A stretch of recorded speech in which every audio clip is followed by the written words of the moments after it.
और लड़के उसकी जनता करूं। जॉर्ज जी, क्या हिम्मत नहीं थी इसीलिए राज्यसभा का दरवाजा खटखटाया है? और क्या हिम्मत नहीं है इसीलिए अभी तक अमेठी रायबरेली पर निर्णय नहीं है और बन गई ना? क्या यूपी में मोदी योगी की जोड़ी के सामने टिकने से डर लग रहा है इसीलिए ऐलान नहीं है? जॉर्ज जी। सुचित्रा जी, ऐसा बिल्कुल भी नहीं है। कांग्रेस पार्टी या गांधी परिवार ऐसा बिल्कुल भी भय की कोई मतलब स्थिति में नहीं है। जहां तक यूपी का सवाल है, यूपी में कांग्रेस पार्टी 17 सीटों पे लड़ रही है और कांग्रेस पार्टी को पूरा यकीन है कि इन 17 के 17 सीटों में अच्छा प्रदर्शन करेगी।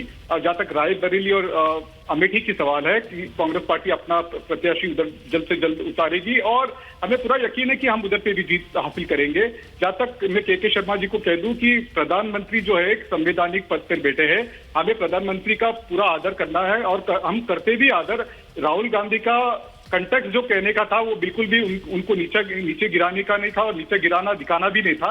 और जहां तक प्रधानमंत्री का सवाल है, प्रधानमंत्री खुद अपने भाषा से पूछ लीजिए, वो भाषा चला दीजिए, वो वीडियो चला दीजिए। बहुत चर्चाएं हो रही है जॉर्ज जी, उस क्लिप पर बहुत चर्चाएं हो रही है, खासकर सोशल मीडिया पर तो बहुत चर्चाएं हो रही है। मुझे लगता है वो क्लिप सभी ने देखा होगा। कंचना जी बोलना चाह रही है। कंचना जी, आप उनके डिफेंस में आ जाइए, उन्हें पहले बोलने दीजिए, उसके बाद आइएगा उनके डिफेंस में।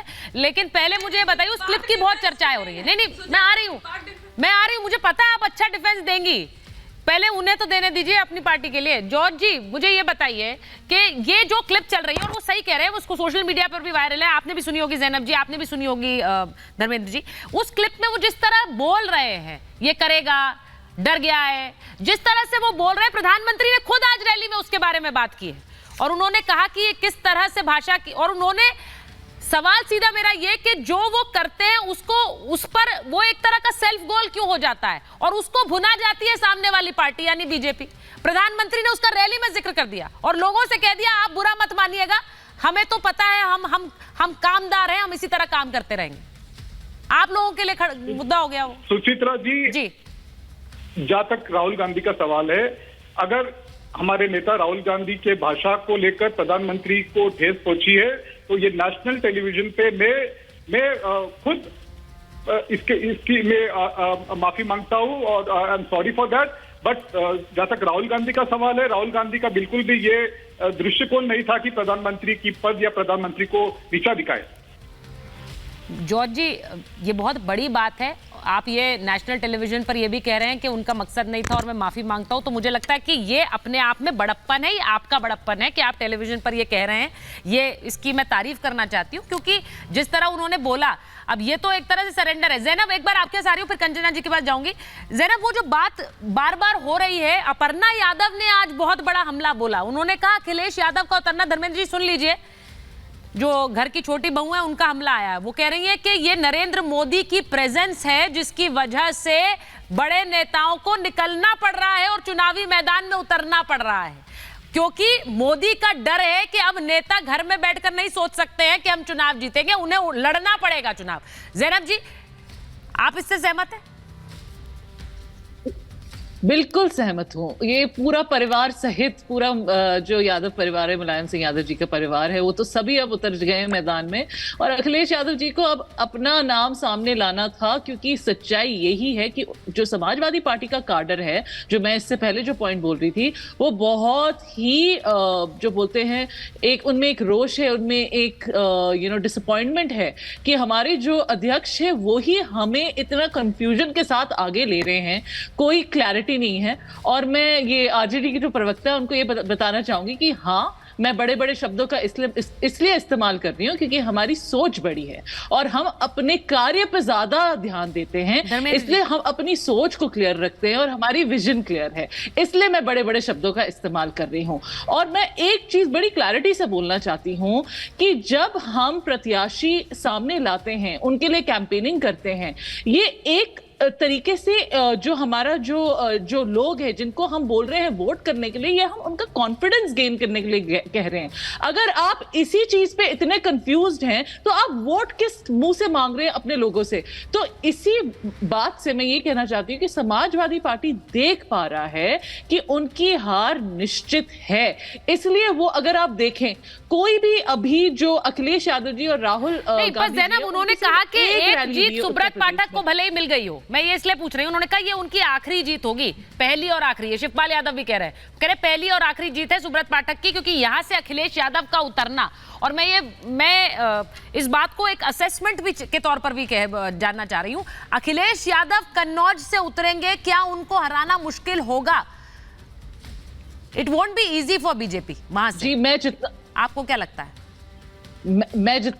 मैं जितना जानती हूं, अभी जो समाजवादी पार्टी की उत्तर प्रदेश में स्थिति है वो अच्छी नहीं है। नहीं। लेकिन अब मैं आरएलडी की प्रवक्ता के तौर पे अगर ये बोलूंगी तो ऐसे लगेगा कि बिकॉज ऑपोजिशन में है इसलिए मैं ऐसे बोल रही हूं, बट रियलिटी यही है, समाजवादी पार्टी अभी उनके अपने काडर में उनकी स्थिति सही नहीं है, तो लोगों का वोट पाना तो दूर की क्या बात। चल रहा है काडर में? तो मैंने यही बात कही कि उनको मोटिवेट करने के लिए कार्यकर्ताओं ने वहां पे कहा, ऐसी खबरें आई कि कार्यकर्ताओं में विद्रोह हो गया था कि भाई यहां से लड़ेगा तो सिर्फ अखिलेश यादव लड़ेंगे और कोई नहीं लड़ेगा, और फिर उन्हें मजबूरन अपना नाम आगे करना पड़ा।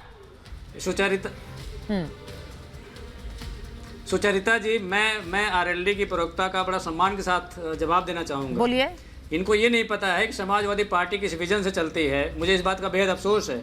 समाजवादी पार्टी इस विजन के साथ चलती है कि अगर किसानों के साथ कुछ गलत होगा तो हम किसानों के साथ खड़े रहेंगे, और किसानों के साथ खड़े रहते हुए अगर हमें कोई लाठी मारेगा तो हम उस लाठी का बदला वोट से लेंगे।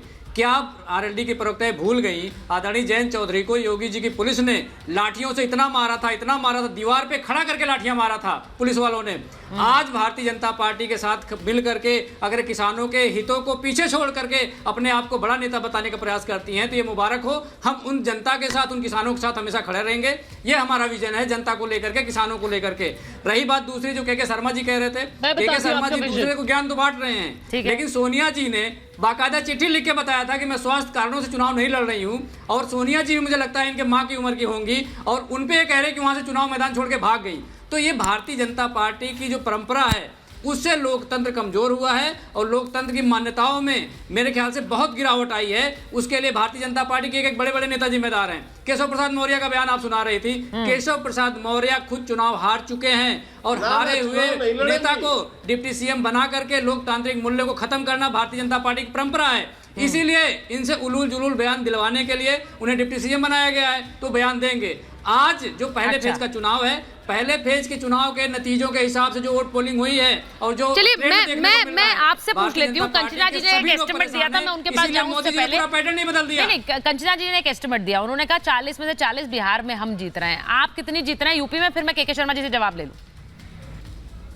देखिए, यूपी में तो बहुत दारोमदार है, वहां पर अगर नहीं गाड़ी चली, साइकिल नहीं चली, तो फिर पूरे देश में सरकार नहीं बन पाएगी, जो आप सपना देख रहे हैं, उम्मीद कर रहे हैं।